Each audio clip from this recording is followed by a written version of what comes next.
He's Yeah. good, and he's not bashful. He tells the greatest detective in the world. Yeah. You know, he he Very lets humble, you. this guy. Very humble, this Yes, guy. right. Yeah. My name is Hercule Poirot, and I am probably the greatest detective in the world.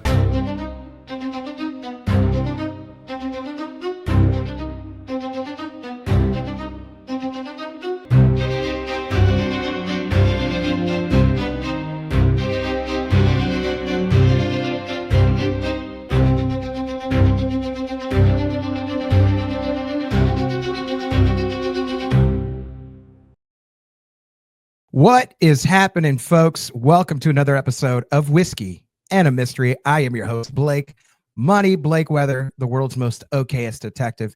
How is everybody doing out in podcast land? I am so excited that you're here. I hope you're doing great. I'm doing great.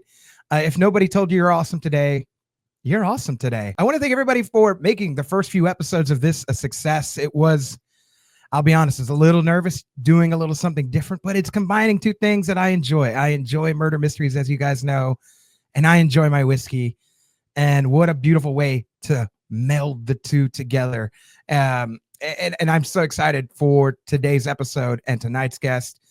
Today, we're talking about a movie that I did a reaction to very early on into the show's, the channel's history. Like, it was one of the first videos, big videos that we dropped.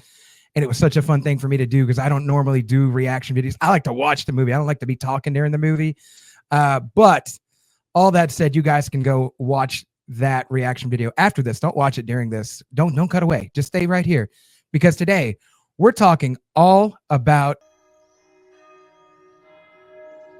This is, I know a lot of people have their hot takes about this who are Agatha Christie purists and book purists and this thing and that thing. They have things to say. I think it's a beautiful movie. I think it's so wonderfully shot. I can't wait to talk about the highs and lows of this movie, get into who my MVP is. But you know, the name of the game of this show, it is that we have a whiskey nerd on to go ahead and pair this movie with a good whiskey. But we got a few rules before we get started on all that. Rule number one, the whiskey cannot exceed $45 and has to be findable by everybody. So that way you guys can go ahead and grab this whiskey and watch it and drink it the next time you're watching this movie. You could watch the whiskey, but then just make sure you drink it afterwards. Don't just stare at it. All right. And rule number two, at the end of this episode, if you're a whiskey fan, if you're a whiskey enthusiast, say you already have this bottle, our guest is going to go ahead and make an expert pick. Excuse my language today. They're going to go ahead and make an expert pick of a whiskey that pairs with this movie that is way above, it could be way above $45, could be any allocation level. So this may be a little bit harder to find, but if you're a bourbon hunter out there, what a whiskey to add to your list to go ahead and start hunting for. So I'm so excited. Tonight's guest is the host, is the man behind Texas Whiskey Enthusiast, Travis Gussler. Travis, what is going on, my man? Blake, how you doing, my friend? Oh, you know me, still the same OG. I don't want to quote the whole song, even though I do it at karaoke occasionally, fans. I'd like to see that. We'll kick it one day, and you'll see the white boy can rap. All right. Even though I'm Mexican, I'm just light complected. I feel like I'm a hybrid of Mexican, so that way we can blend in. I'm Mexican vanilla. I think that would be my flavor if I'm at Amy's Ice Cream. How's everything going with you, man? You're a horchata. Little horchata, yeah. Look at that little cinnamon twist. You know what I'm saying? Yeah. How's everything going with you, man? How long have you been doing bourbon things, Travis? So I've been in the bourbon game, maybe not as long as you might think, with the collection and the selection that I have, but for about 5 or 6 years, I've been real into bourbon now. Nice, man. What made you want to start content creating, man? You see all these content creators, you're like, let me throw my little hat in the ring and see what happens. Yeah, so the biggest thing that wanted me to start content creating, was, I'm a big fan of YouTube, first of all, and I've always wanted to do it, but I just never knew, like, kind of where I would fit, what my vice would be to get on there, Right. And then the whiskey world and the YouTube world just kind of collided for me, and it came down to just do it, just do it, just like Nike says, just do it. Just do it, just do it, just start making something. And so I just kind of just started making something, and the first few videos are just some bottles that I kind of found, and then it's kind of reviews, and then I kind of start breaking into my own, which is where the whiskey community's heart is, and that's the sharing part of it. So all the people on YouTube, they're wonderful, they're great. I have lots of favorites, as I'm sure you do, and anybody else who's watching, right? You got your favorites on there, whether it's the hunting people like Bruzel, or a little old fashioned, or the bourbon hunter, or if you like the review guys, like SOB drinks, match and drum, right? There's so many more people that it's just too long to list, right? But I wanted to do sharing, so I do giveaways. Every bottle I have, every bottle I crack open, I do a little review, and then I do a giveaway, right? And then all you got to do to sign up to be entered in my giveaway is just subscribe and leave a comment. That's it. No Patreon. I don't make any money off it. My whole goal is to just share with the community.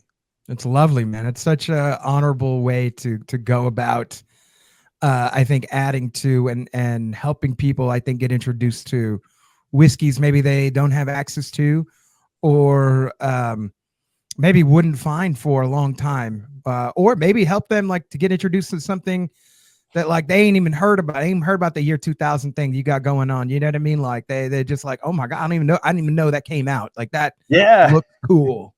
Yeah, like there's lots of smaller distilleries, craft whiskey places that are they're booming right now. They're doing all kinds of great things, and they're just not available in places, right? So like this rare character, a bottle like this is just packed with intense flavors, and a lot of people never even heard of this bottle, And so I was happy to do a giveaway like with rare character. And then, you got more traditional bottles like, your BTAC bottles, right? Your Buffalo Trace Antique Collection. I did a giveaway with the George T. Stagg up there. Jack Daniel's 14, is the whiskey of the year for 2025. It's the new, bottle that everyone thinks is going to win this year, right? I did 2 separate giveaways for that. I gave away more than half of the bottle, and it was an expensive bottle, but and at the end of the day, that's what it's about, and It was such a popular giveaway.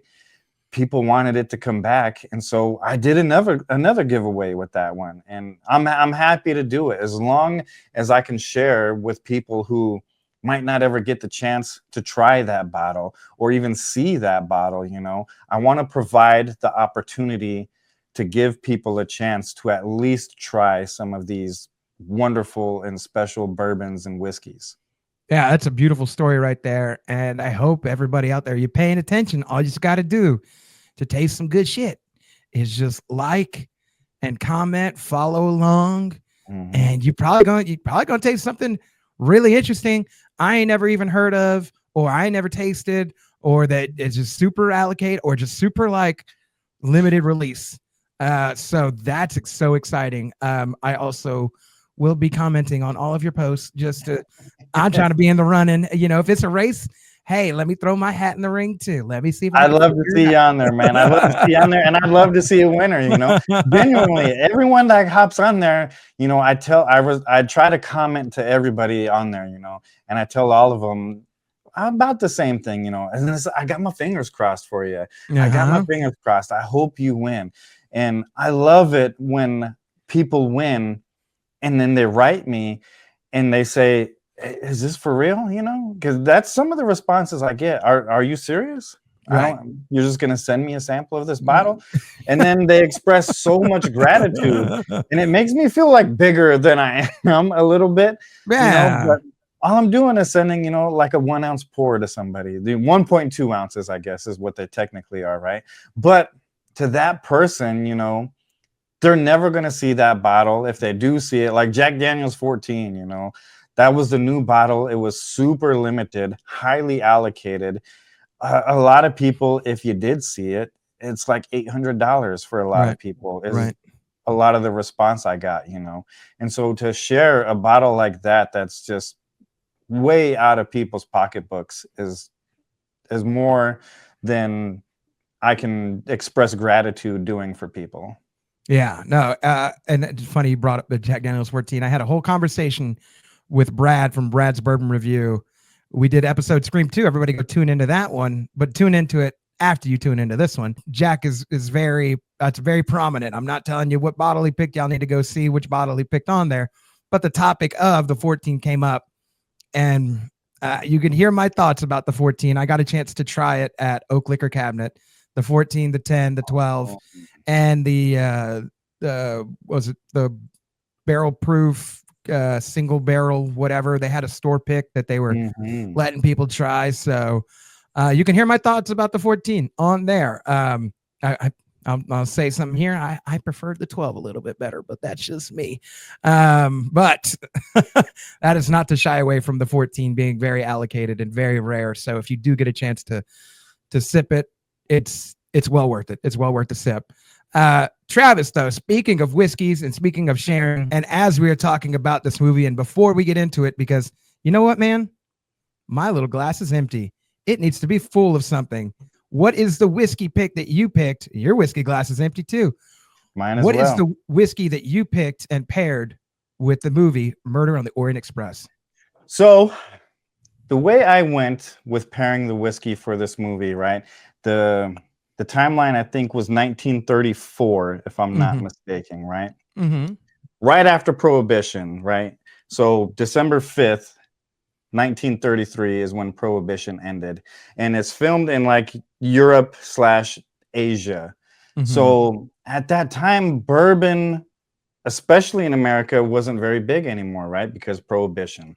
Okay. So there wasn't a lot of options, especially in the European market. There were a few, though. There were a few. And one of them is the Four Roses. Four Roses Company. They were able to stay in business here for medicinal purposes. Wow. And they had a lot of business specifically in Europe and Asia. And this bottle is about, I think it's about $35. So it's well underneath the $45 price tag right here.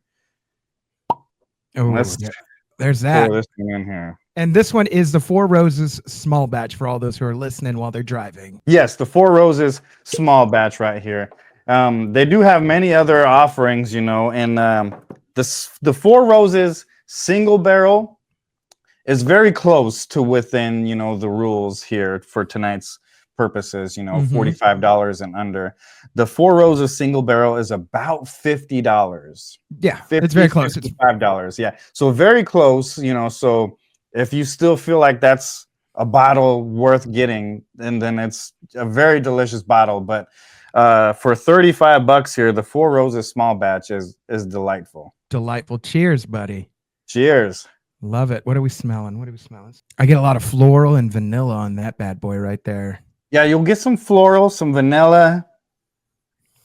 And if you go kind of quick enough, right? If you get like a short, it kind of helps me when I was first getting into nosing the glass and then focusing on something, right? Like I get like some like pear or like some kind of apple, like a really light green fruit of some kind. Yeah, all right, let's taste this bad boy.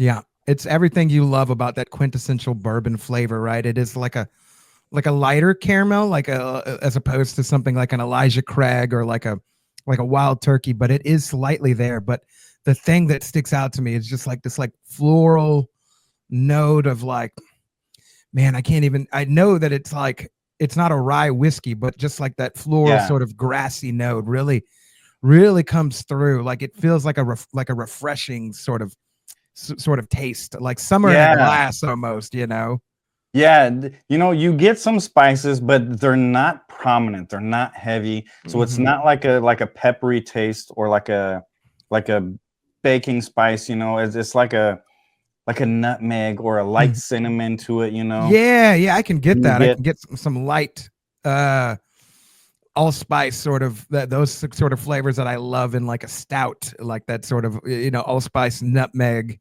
cinnamon, something around like that. Like, yeah, I can get that. I can get that all day long right there, man. Yeah, and it's really good on the palate. It doesn't warm you, you know, like something heavier. It's only 90 proof, so it's not a very hot, you know, bourbon to get into. Very light. It's an easy sipper. A very nice pour, I think, for tonight. And I'll be honest, I hadn't tried the small batch up until very recently. Like, it was maybe like a week before you recommended this one. I had it pour at a little bar or whatever. But before that, the only offering of Four Roses I had is the base level offering. And even that one for me, I put it over ice, like, is an easy drinker, you know. This one feels the same way. Like, you could put this over some ice and you're still getting a whole bunch of flavors cutting through without like feeling like you wasted money, or like you're like, damn it, I put ice in there or whatever. I feel like a little bit of water or whatever would, for some people who are like, I'm still kind of working my way up to proof, just do a little bit of that, and I think the flavors will still cut through, and you'll get everything that we're talking about and enjoying right now with this whiskey. Yeah. I think this is a real good one too, for beginners, like especially kind of like you just mentioned, because everything is real. It's real mild. It's a subtle, you know, it's subtle pear, subtle apple. Like you said, your first nose from it was light caramel, you know. Nothing in this pour is heavy. Everything is very light and very easy, you know, on the nose and on the palate and on the throat especially, right? Like when you swallow it, it's very easy on the throat, you know. Like you get into some heavier hitters, you know, it can warm you really quickly. Oh yeah. Be cold. I was gonna say be cold, because that heater's about to come and warm you up from the inside out. I'm gonna tell you about that. Yeah, you know, like you have some pours of some things, and you just, you know, you're like, whoo, dang, I'm sweating, you know. This isn't really gonna do that to you. No, not it's at all. mild throughout, and so it's for $35. It's a great buy. Great buy right there. Great buy. Great pick. What about this? So this reminded you of this time because of the legend, of because of how long this distillery has been in play. That's what reminded you about this movie, huh? Well, there's a scene in the movie, right, where Mr. McQueen, right, he has clothing, and the scene is they're breaking everything down, you know, all the clues, and the smell of bourbon is on his jacket. Bourbon, McQueen. Yeah. So specifically the smell of bourbon, right? On the American character, no less. Right. Yeah. He's booze. He's alcoholic in the movie, just to let you know. Yeah. So specifically that scene is what made me think of the pairing. Given the timeline and the smell of bourbon is what made me think of what would pair with this scene, right? So not necessarily maybe fitting what I thought would maybe be the movie in a glass sort of thing, but the most likely thing that person, Mr. McQueen, was probably drinking. Wow, that is awesome. An awesome point to make. I love that. I love that connection right there. Like, that is so cool. Yeah, and so just a hint. My expert pick is also the same, like within that same reasoning. Fantastic. I love it. I love it. Whatever your expert pick is going to be great. Let's work our way there, though. Travis, give me some initial thoughts. You said this was your first time watching this movie. What did you think about it, man? Are you into murder mysteries? Are you into mystery movies? How did you feel about this walking away, or even at times during the movie? Did the clues make sense? Give me some just initial thoughts of this watch as you went through it. So Murder on the Orient Express, you know, when you told me the idea, the mystery and a whiskey, I was like, oh, that's good. That's good. I like that. And so I was curious what the movie would be, and Murder on the Orient Express. And for some reason, I never heard of that movie before. Wow. Okay. And then when I looked it up, just my initial thought was all-star cast. All-star cast. Lineup for days. Johnny Depp, yeah. And some of these characters with the short roles they played in them with the big names tells you how much they wanted to be a part of this movie specifically, probably, right? Like Johnny Depp's role is important but short. He's not in the movie for a long period of time, although he's somehow kind of the main character in the movie, right? Yeah. Partially anyway, And so I was really excited to watch it. And as I watched it, man, I was hooked. It was a good movie. I've always liked Scooby-Doo. I've always liked murder mysteries. I've always liked stuff like that. And when I saw this, when it came, I didn't watch it in theaters, but I saw it, when it came out on like, I don't know, like video on demand or HBO or whatever the heck it was. I was like, I watched and I was just like, this movie is so good. And I love all the Sherlock Holmes stuff and the detective, and he's got the clues and he's trying to, and you're trying to piece it together and like see if you can solve it. Am I smarter than the detective? Like, can I get everything? Am I able to figure this out? I love that element about it the first time I watched it, and I love it every time I rewatch it. It's near and dear to my heart because it's one of the first like films that we use on the channel to make content with. I did a reaction video to it and just had a fun time with it. So yeah, like I said, it's near and dear to my heart. I think the cinematography of this movie, when they're in like, Jerusalem, or where then they go to Istanbul, the beauty, like the cinematography of just showing what the city is absolutely stunning and gorgeous. Oh yeah. The effects that they used on it just really, it takes you to that, like you feel like you're in that time. You're like, oh, this is what it would have looked like in 1930s. Like it would have looked like this. And this is beautiful. This is gorgeous. Yeah, it was absolutely, breathtaking. And I think they do a good job sucking you into the movie, because like you said, you start to crack the case yourself, you watch it and you're like, who is it? Who do I think this killer is? Right? And who do I like the least?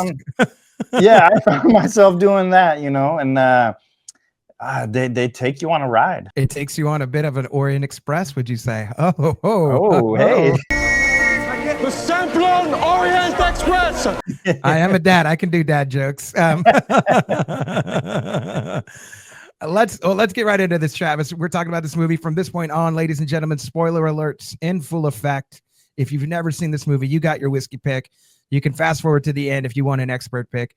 We're going to be talking all about this movie and dig deep, and we're going to go over some stuff that did happen. So if you don't want to know, you should do away with this for right now and then come back once you've watched it. 3, 2, 1. We're getting right into it.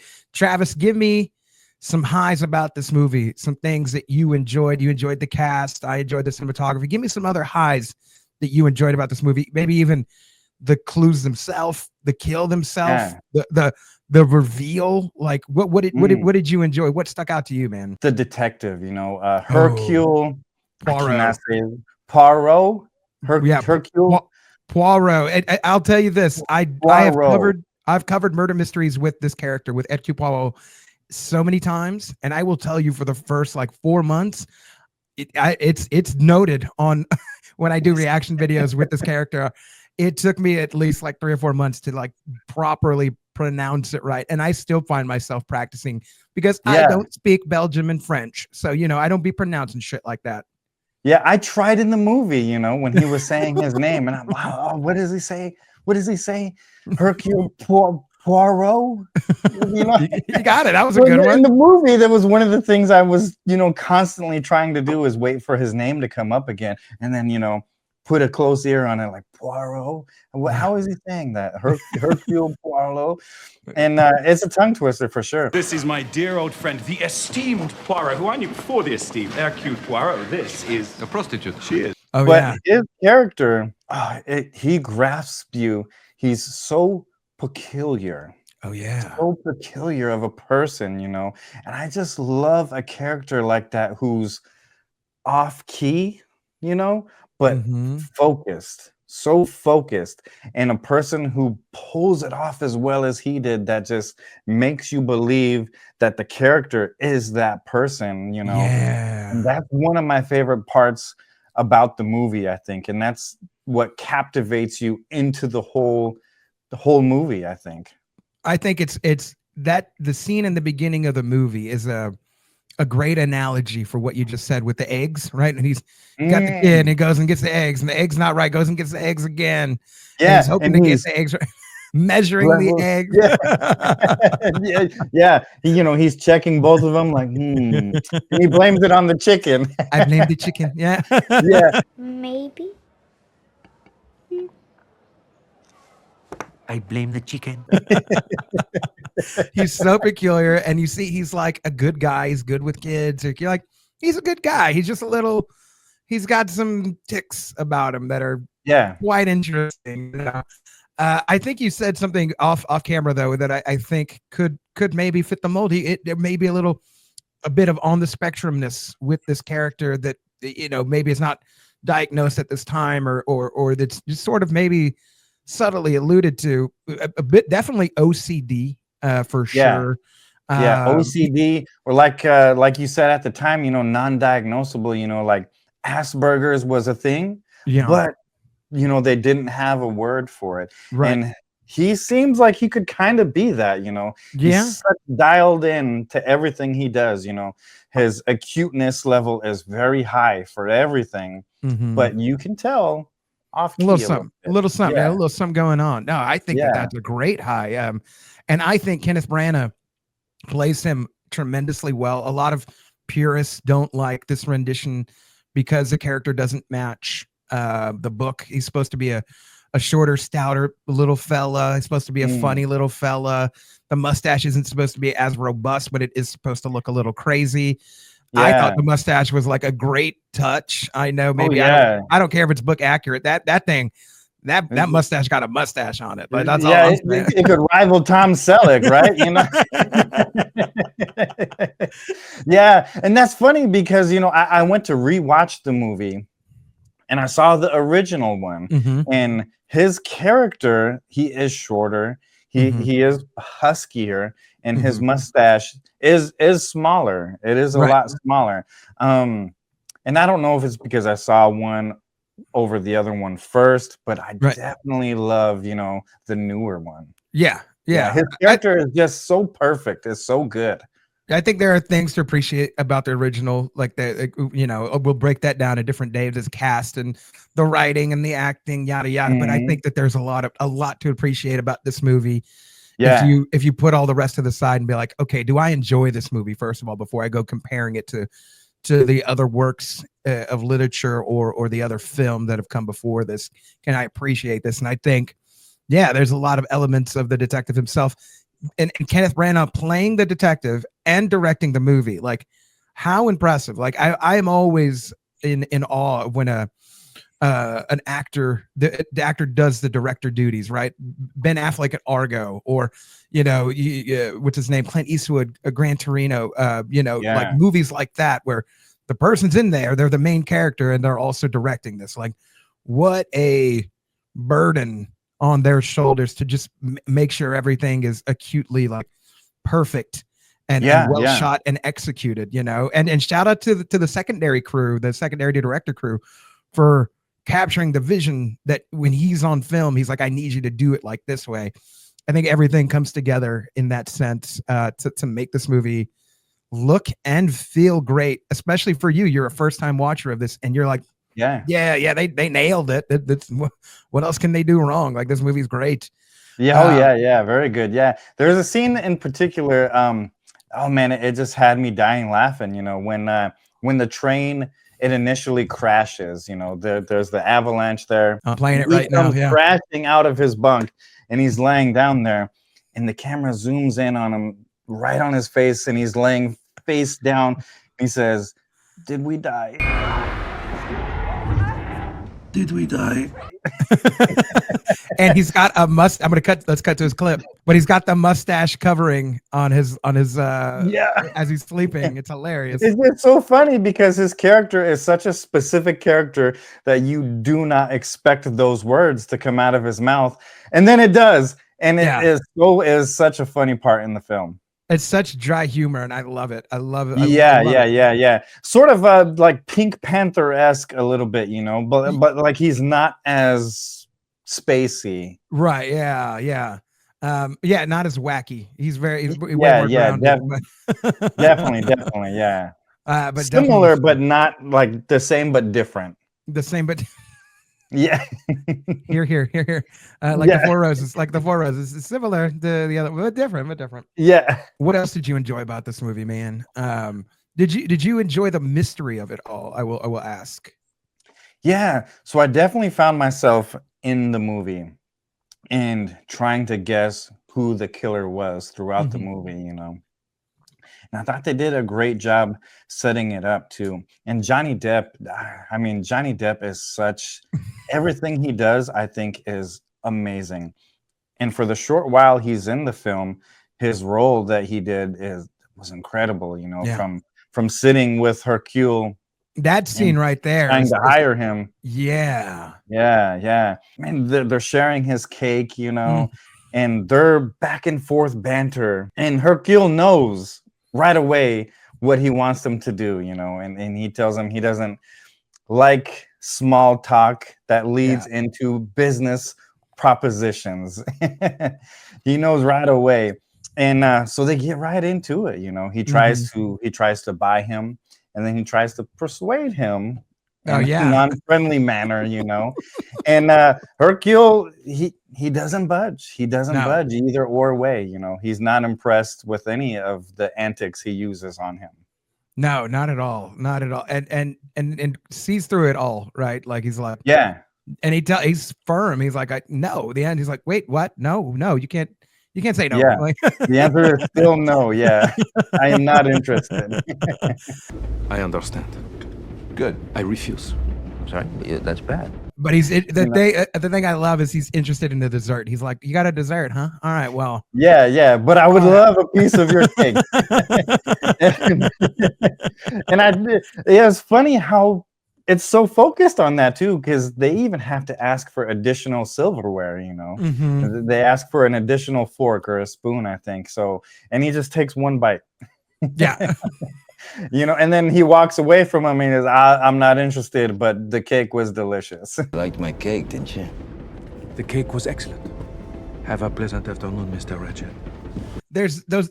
I think one of the highs for me is we've been touching on it and dancing around it, but like the humor in this movie it's humor, but in a non-humorous way. Like the scene where Daisy Ridley's, you know, sitting with her mans that we're not supposed to know that's her mans, but that's her mans. And Dr. Abernathy, I believe, is his name. And the character of oh God, what's his name? He was from Spider-Man. He's something of a scientist himself. Osborn. He played Osborn. I can see his face. The Green Goblin guy. The Green Goblin guy. His name will come to me. Jesus, why can't I remember it? Everybody's screaming. You know what the thing is? Everybody is screaming it right now. Yeah, exactly. The comments probably, right? I can't hear them. I can't hear them. No, this is gonna eat away at me. Let me see. Willem Dafoe. Everybody was screaming that the whole time. Everyone was screaming Willem Dafoe the whole time. And then I heard you finally. I looked it up, but I did hear you too. When Willem Dafoe tells her, he's like, to mix races is to mix the red wine with the white wine. And she mixes them, and she's like,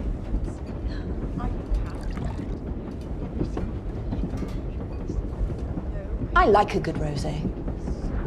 That's just, it's so funny, but like, it's non-humorous situation. Yeah, I think the dry humor for this film and it's throughout the film, is just so perfect, you know. Yeah, there's not anything with a crazy like punchline. That dry humor it kills it.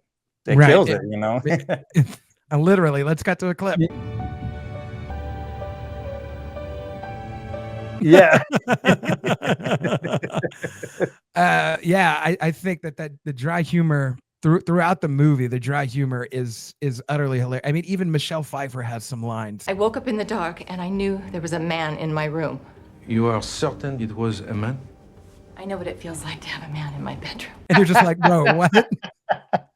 Yeah. What? Yeah, definitely. Yeah, that was funny too. Yeah. And then even when they're telling the story, when it's Josh Gad's character and the doctor, and they're like, they went off to go have whiskeys.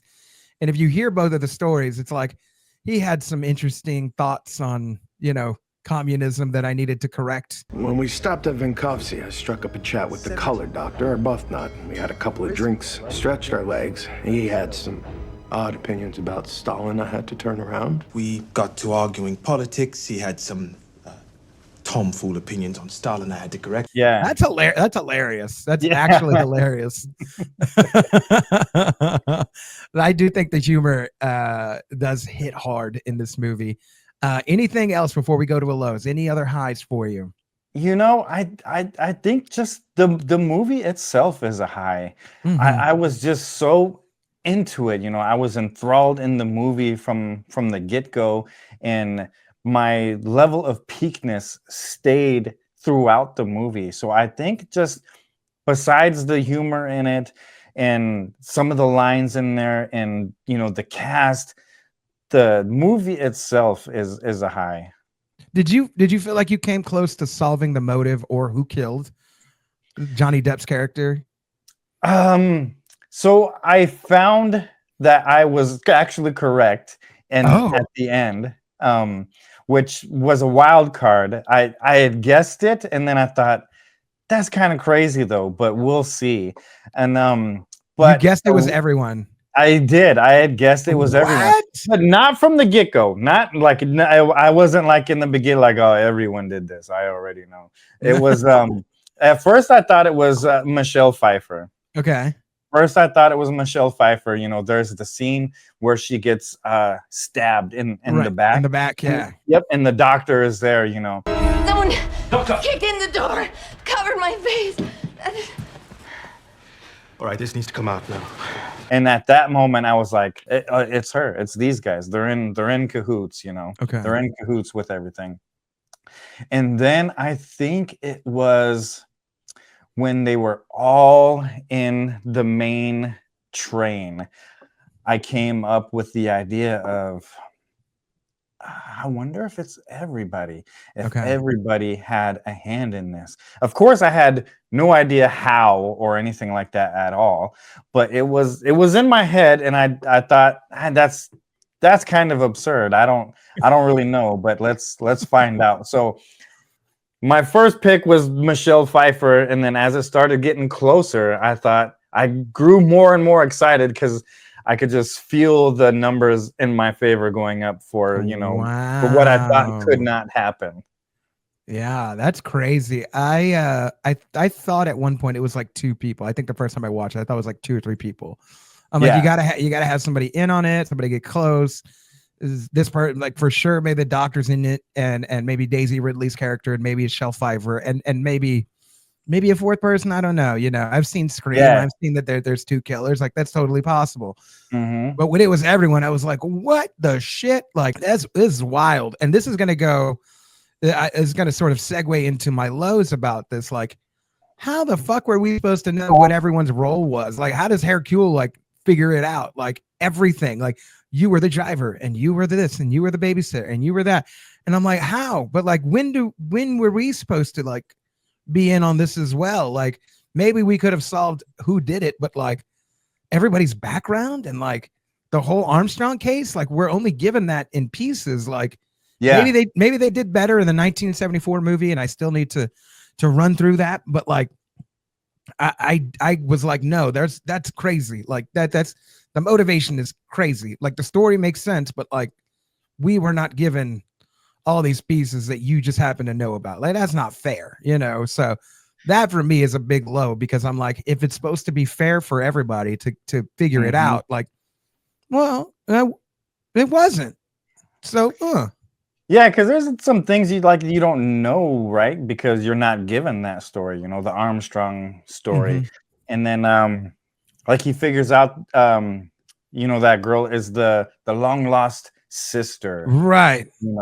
And you're kind of like, that's the first time you hear about it, I think, and you're like, well, how are you supposed to know that, Exactly. When was this revealed? Like, or when was this even hinted at? Like that? Yeah. Her sister just running amok, and now she's a druggie and she's married to a dancer or whatever. Like, how am I supposed to know this? Yeah. So So there's definitely some stuff, and that's why I was skeptical, about when I thought all these people kind of had a hand in there, and I definitely didn't know how, or that they were all connected in some way, And it was more of just like a shot in the dark kind of a thing. And I noticed, and I don't know why I noticed, but there was only a limited number of people on the train, right? Like there wasn't any people on any other car. It was just those people. And for some reason, I kind of put that together, and I thought, well, train this size, this big, with this much history, going to where it's going, and there's 12 people on here, right? Like that doesn't seem to make sense, Yeah, no, not at all. Like again, that was a big throw off for me. Like I just was like, no, like give me the deleted scenes. Like give me the things you guys cut, because maybe there were some clues in there that like would have helped the audience a little bit more, like piece together, because you're sort of given bits and pieces. Like he gets contacted, like and it's the murder, and like it's this thing, and then like then he's like, oh, have you heard of the Armstrong case? And you're sort of fed this bit like piece by piece from this character and that character, and you're like, okay, so somebody's upset that this Johnny Depp killed the little kid, like, and that's what a horrible thing. First of all, and also too, based on a real story. I forget the actual story. I'll insert the paper clip here. I think it's like,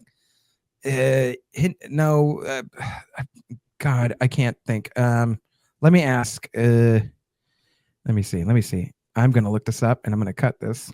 The Lindbergh murder of Charles Lindbergh's son in 1932 inspired the element in Christie's novel 2 years later. So that was fresh in the news everywhere, right? This like kid is murdered in the family, and like, they're like, what? And like, is it attached to mobsters? Like, what's going on? What a horrible thing. Like, first of all, like you realize you're like, oh no, like Johnny Depp's character did kill a kid. And you're like, that's freaking grim. That is horrible.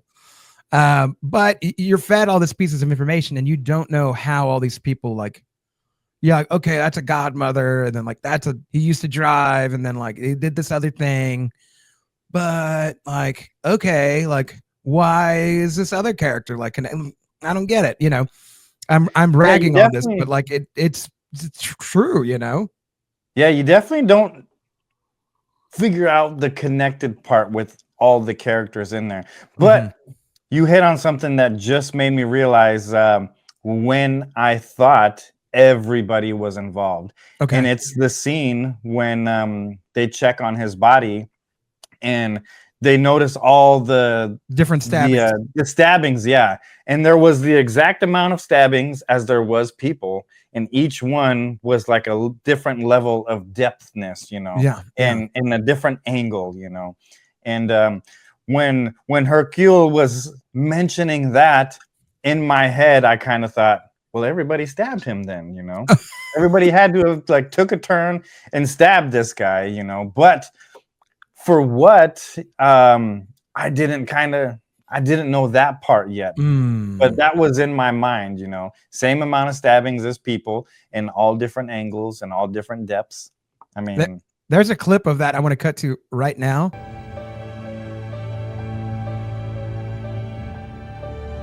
As you know, I'm laughing because there's a scene where the scene I cut to is they're all stabbing, and the scene where Penelope Cruz like stabs, and she just like turns away. She goes, ah. And she just like turns away and just like stabs him, and you're like, what are you doing? Like, get out of here. You didn't even stab. You like stabbed a blanket, dude. Like you didn't even stab him. Yeah, she's just like, ah. And you're like, bro, no, you didn't do anything. Get That's out of not, here. yeah, he's alive still. Like, You gave him a paper cut, dude. Like, come yeah, on, man. yeah. He didn't even wake up from that. Like, No, not at all. Like, yeah, that scene right there is hilarious. Is there any other like lows from you? I mean, I just went on a rant about my low, but is there anything for you about this movie that you were like, I didn't enjoy this? yeah, so just the ending, how everyone could have been involved in it, I think is just, it's a little disappointing. Like it's the high and the low, I think. Okay, of the movie, okay. right? Because you try to guess the whole time, like kind of who it is. And then, like you said, like he figures out all this stuff without you having little to no information about it. And the fact that it could be kind of everybody, I think, was a little kind of underwhelming. Like a cop out almost. You're like, of course, yeah, of course, everyone. Yeah, great. All right. Yeah. You know, and it kind of felt, yeah, like I was maybe cheated out of an ending, you know, but also at the same time, like I can see how they made it all tie together in their way. But yeah, I felt a little cheated out of trying to guess, you know, like, oh, is this person or that person? Yeah, Travis was like, I spent the whole movie trying to figure it out, and you're like, you're telling me. Yeah, I just could have said everyone, and everybody, yeah. So you know, I don't know. I mean, maybe some people like it more than others, but I felt maybe a little cheated. One of my, well, I'm gonna go back to my high real quick now that you said hello. The character of Book is hilarious. He is hilarious from the first moment you meet him with the prostitute to the and I'll cut to a clip of that. We're friends because I'm the only person who never asks him any questions about his cases because I don't care. That scene, and then him even like going around giving people champagne, and he tries to give Penelope Cruz's character some champagne. No, thank you. I do not drink. He does not agree with you. Sin does not agree with me. Yeah.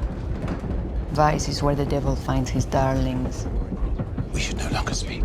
Yeah, the way he just dismisses her is hilarious, you know, because it's not even have a good day, or you know, to each their own. It's we're done here. Yeah, we have nothing in common. I'm a heathen. Yeah.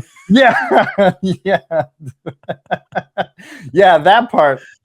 Yeah, that part had me rolling there too. Yeah. And it's so fast, like, you know, if you're watching and you see it, man, it's so funny. It's such a funny part.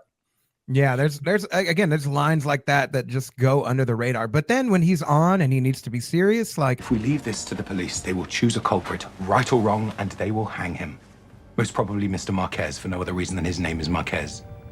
Or Dr. Arbuthnot for the color of his skin. He's on and he needs to be serious, and he gets to sort of be the number 2 character in line and sort of helps Hercule like solve the case and crack the case. And it makes a lot of sense that Hercule's like, yeah, there would have been no way if the other train, if you were on 2 trains up, there would have been no way you would have been back here. So by default, you can't be the killer at all. So you're going to help me. You're voluntold right now. Yeah. Yep. And for a moment, I thought it was him. I thought it might have been him, you know, at first. And I think because you're trying to pick the unlikely person, you know, I think when you dig into it and you're that focused, you try to pick, all right, who's this going to be? Who's this going to be? The closest person to him or the most unlikely person, you know? And maybe the loudest person, you know, like the hiding in plain sight kind of character, right? But so for a moment I thought, you know, it could be this guy too. It could be. Who knows?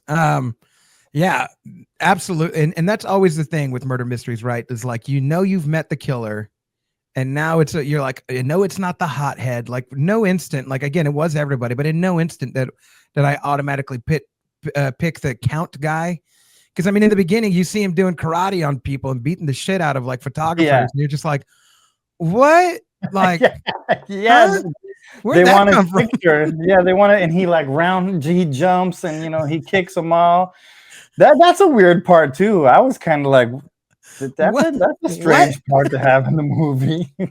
Motherfucker taekwondos everybody, like what? Yeah.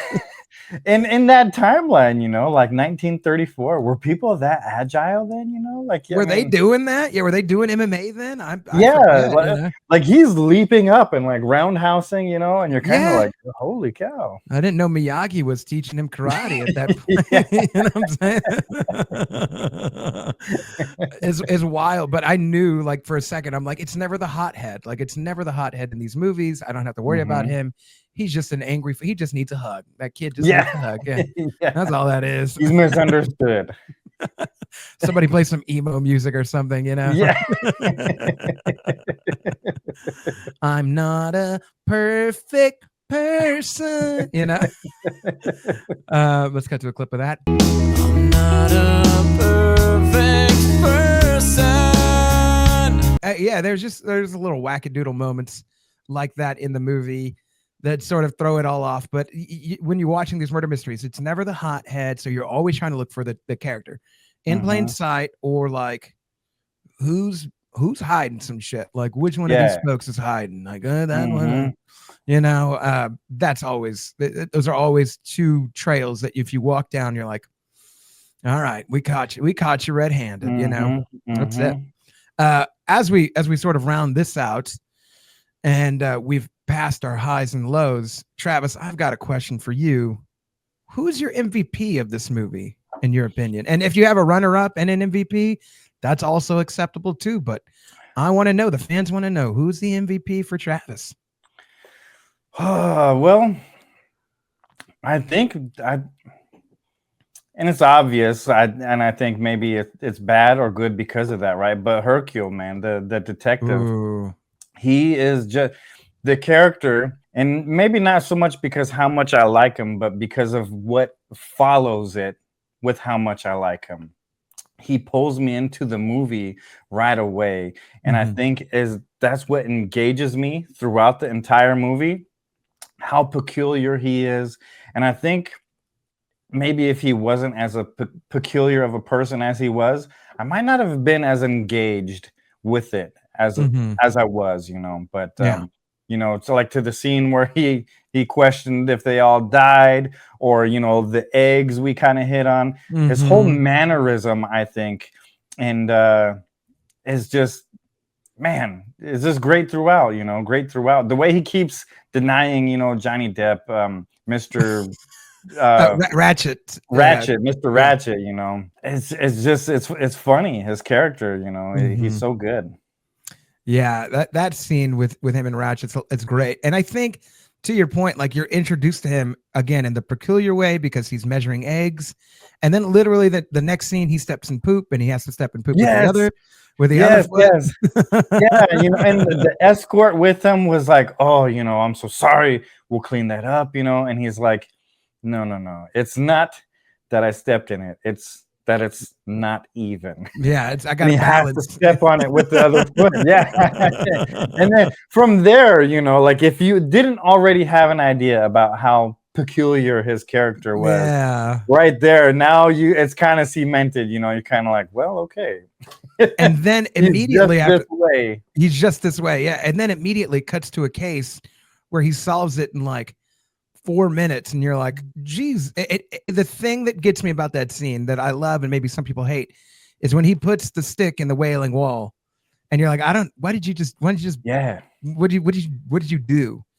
And then the guy runs, and then he runs back and runs right into it, and you're like, he gets clotheslined by it. Yeah. Okay. The whole scene, it's commotion, and he's running from everybody because the huge crowd, Yeah, but he put a guard. He goes, I want a guard on that gate. I want a guard this way. It's like he's already anticipating, like, once I figure this guy out, the guy's he's gonna make a movement, but I know he's gonna travel this way because there's so many people that way.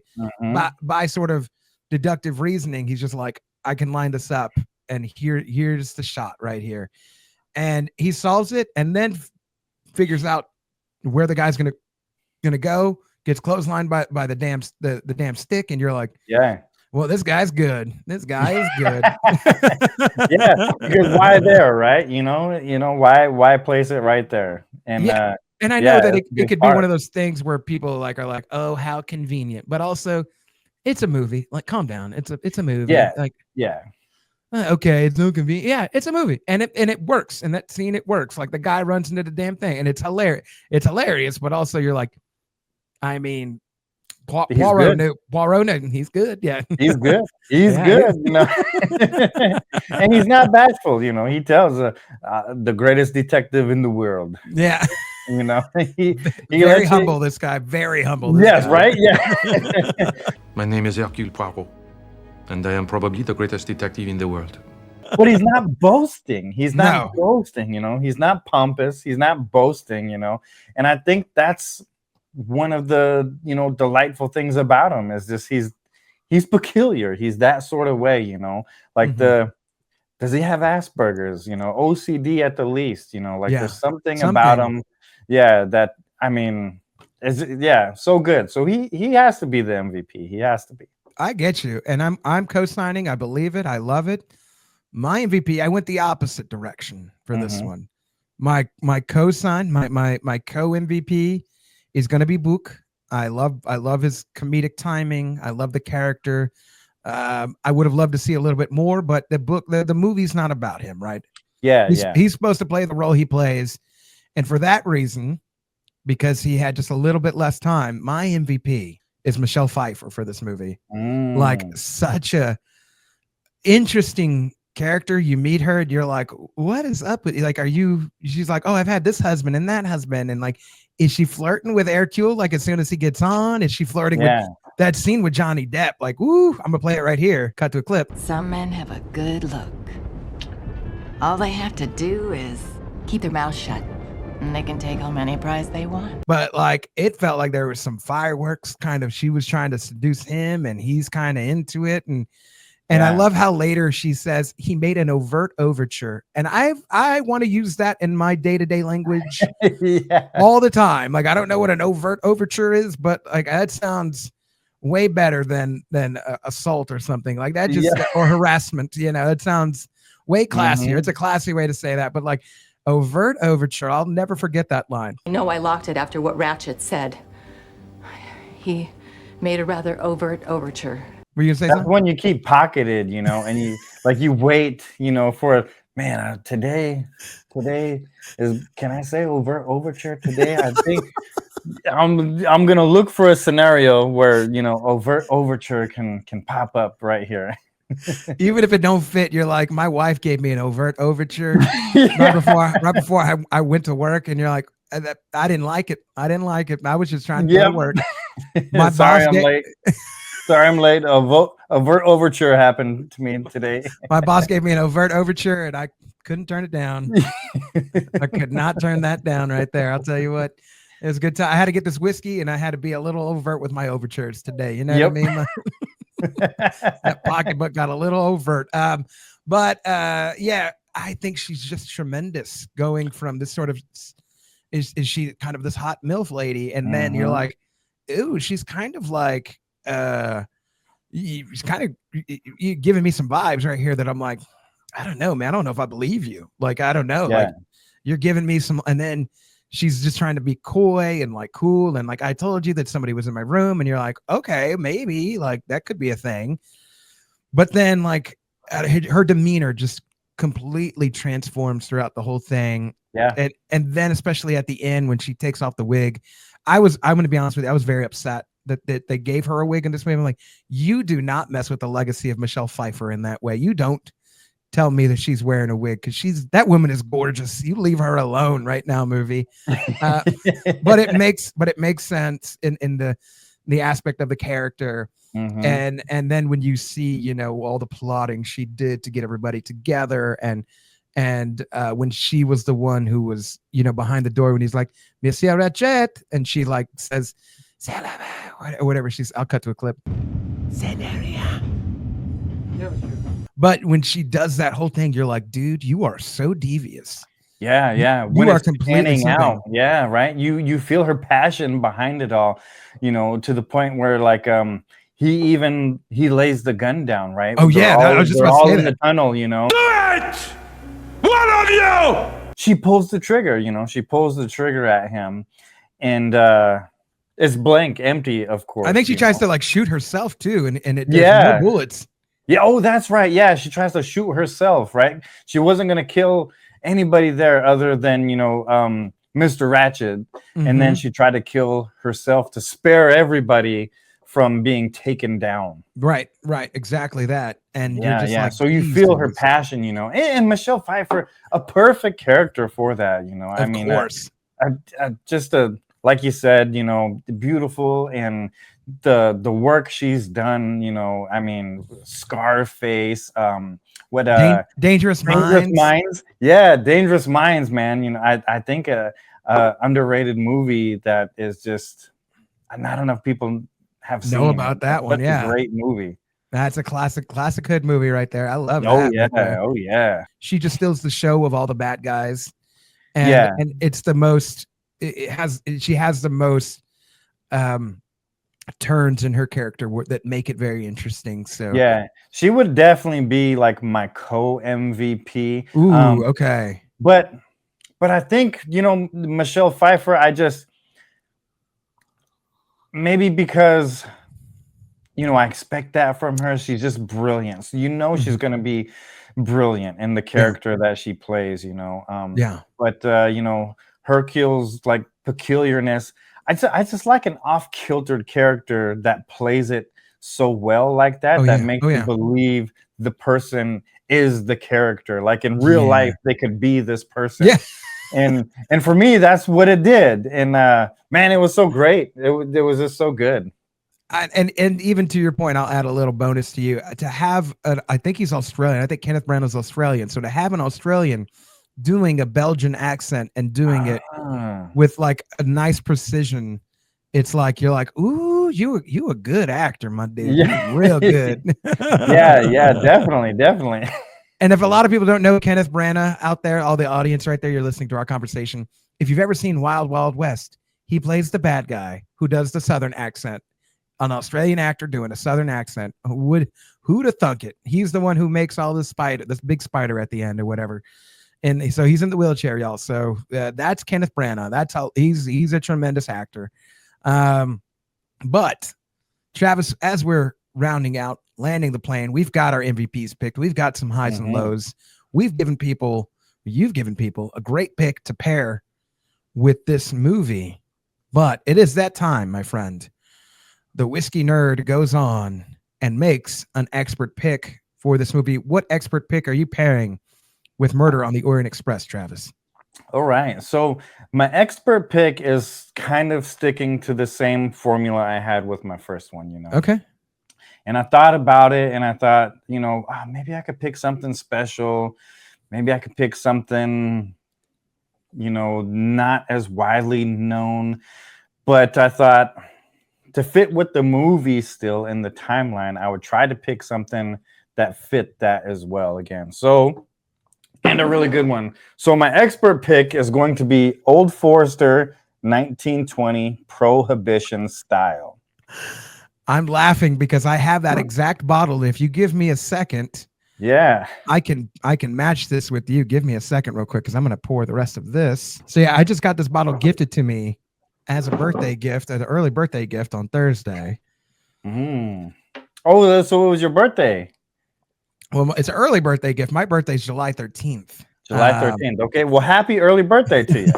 Thank you, sir. So I do have that exact same bottle, and I am more than happy to have this last pour with you for this expert pick. For people that don't know, this is a $55 bottle, 56, between 55 and $60, depending where you're at, what your location is, and it's very findable. You could find it at your Jimmy's, Chris's liquor stores, or you could find it at a Specs Total Wine, ABC store, wherever you're at regionally. It's a very easy to come by bottle. You got to shell out just a couple more bucks. So that's why it's an expert pick. But what a great pick for this movie, man. Let's cheers to that. I love it. Yeah, cheers. Yeah. So a wonderful pick right here, So Old Forester was another distillery that was still alive and going through They also had prohibition. a medicinal like license or something like that, right? Correct. Yeah. Definitely did. So it's very possible in the movie, right? So Four Roses could have been one of their picks, but also, Brown Foreman or Old Forester could Mm-hmm. have been over there in Europe during that time. And two big names like this, it's more than likely Mr. McQueen was drinking either one of these. And that's why the expert pick was this right here. And specifically the 1920, Old Forester, right? That's the Prohibition style, fits that timeline perfectly. And one of their claims is, it's the recipe they used before, during, and after that period right there. Wow. So if this would have been what Mr. McQueen was drinking in the movie, again, they don't say, but given the timeline, this very well could have been it right here. Yeah. And it's a great pour. It's a great pour, 115 proof, and like you said, it's just $55-$60, and for that price, it's wonderful. It's so wonderful. It's very cherry on the nose. Mm-hmm. I get like woody, or like sort of, it almost wants to be sugar, but it's kind of woody, like almost. Yeah. You can get like, if you kind of brush quickly, you get like the cedar off of it or something, it's like a sweeter wood, like or like a sap from a wood kind of. Sap is good terminology. Yeah, you definitely get there. And it definitely smells richer, right? It smells darker than the Four Roses. Mm-hmm. I mean, it's a higher proof point on it, but it definitely smells richer. It's a dark fruit forward. I love it. You get dark fruits off of this guy right here. Nice, like plum or raisin, Yeah, I like that. Oh yeah. All right, let's dig in.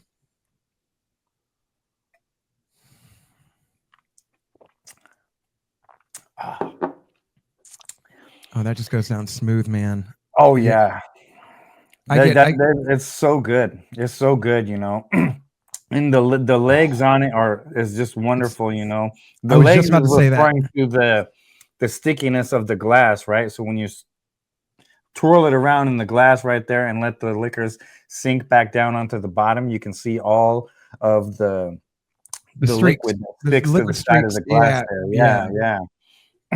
Oh, and you get the fig and plum and raisin comes over on the palate on this. I get a light too at the end. I get a light like nuttiness too, like a light nuttiness, like very kind of caramel and dark cherry forward, very, very much so. Yeah. And the proof is not overpowering the flavor. The flavor comes through and cuts through everything like that. It's so good. Yeah. A little hotter on the tongue, at 115 proof, but again, it's not overwhelming. No. What a not enough to scare you away. It's a perfect pour, I think, for the expert pick for this video. Absolutely. What a great pick, and how random that I had that one in my collection of all. Honestly, this is not planned. Yeah. Like, y'all, this is not planned.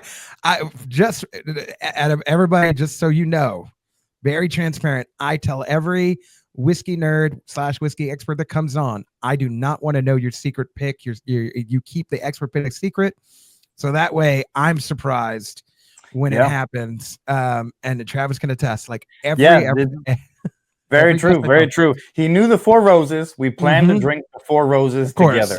Yes. And then the expert pick, no clue whatsoever. No. It just happened to work out this way, It makes me happy I picked this bottle now then, It was meant to be, my friend. It was meant to be. Yeah. And because not only does it fit the timeline, but I think a lot of people that are watching, one, it's going to be well within, maybe not so much well within your budget, but it's not going to break the bank for you to go out and get this bottle.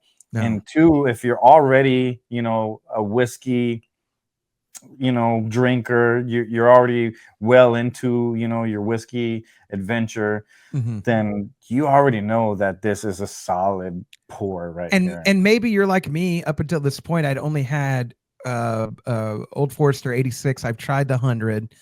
On my list to buy was the 1910 and the 1920. And so this was one of the ones random birthday buy that shout out to Dan the man, one of my best friends. He was like, "You want an early birthday gift?" And I was like, "You know it, fella. Let's do it."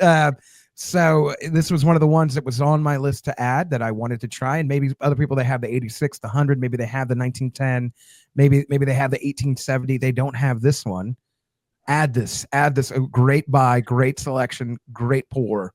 Add this to your collection, people out there. Yeah, this will easily become a staple in your daily drinking. You know, I mean, the Old Forester 1920 for a lot of people is just, it's a go-to must-have on the shelf. It's a shelfer. It really is. It's really a shelfer. You know, it's great, neat. It's great if you want it on some ice. You know, and if you want like a stiff mixer, then this is excellent in that as well. I never mixed it myself, actually, though. But if you were to, I mean, I bet it would be delicious. I think it'd be great in an old fashioned with that cherry forwardness. It would only highlight the Lichardo cherry that you'd incorporate to that. I think it'd be great. Oh yeah, definitely. I might try that now, actually. Yeah.